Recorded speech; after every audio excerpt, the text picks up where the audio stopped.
బంగారం అక్రమ రవాణాకు శంషాబాద్ ఎయిర్పోర్ట్ మారుపేరుగా నిలిచిపోతుంది. వరుసగా తనిఖీల్లో కిలోల కొద్దీ బంగారం పట్టుబడుతోంది. శంషాబాద్ ఎయిర్పోర్ట్ కేంద్రంగా జరుగుతున్న బంగారం అక్రమ రవాణాపై స్పెషల్ స్టోరీ. గోల్డ్ అక్రమ రవాణాకు శంషాబాద్ ఎయిర్పోర్ట్ అడ్డాగా మారింది. అధికారుల కళ్లుగప్పి భారీగా బంగారాన్ని తరలిస్తున్నారు స్మగ్లర్లు. ఎయిర్పోర్ట్ ను టార్గెట్ చేసుకుని రెచ్చిపోతున్నారు. దీనికి తోడు అధికారుల చేతివాటం అక్రమదారులకు ప్లస్ గా మారింది. వరుసగా నమోదవుతున్న కేసులతో కస్టమ్స్ అధికారుల తీరుపై విమర్శలు వస్తున్నాయి.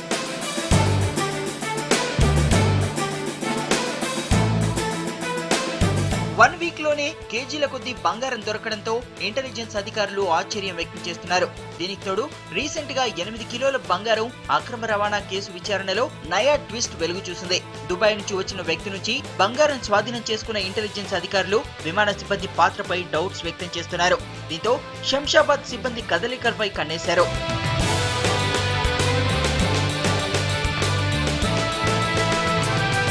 గతంలో దుబాయ్ నుంచే ఎక్కువగా జరిగే గోల్డ్ స్మగ్లింగ్ ఇప్పుడు మలేసియా, సింగపూర్ నుంచి కూడా టాప్ ప్లేస్ లోకి చేరిపోయాయి. తాజాగా చైనా కూడా గోల్డ్ స్మగ్లింగ్ లిస్ట్ లో ఫస్ట్ ప్లేస్ కోసం పోటీ పడుతోంది. అయితే వరుసగా జరుగుతున్న పరిణామాల వెనుక అధికారుల పాత్ర ఉన్నట్లు అనుమానాలు వ్యక్తమవుతున్నాయి. ఎయిర్పోర్ట్ కస్టమ్స్ సిబ్బంది చేతివాటం ప్రదర్శిస్తున్నట్టు తెలుస్తోంది. టైట్ సెక్యూరిటీ, పక్కకు కదిలిన రికార్డ్ చేసే సీసీ కెమెరాలు ఉండే శంషాబాద్ ఎయిర్పోర్ట్ లోనే భారీగా గోల్డ్ దొరుకుతుండటంతో విమర్శలు వ్యక్తమవుతున్నాయి.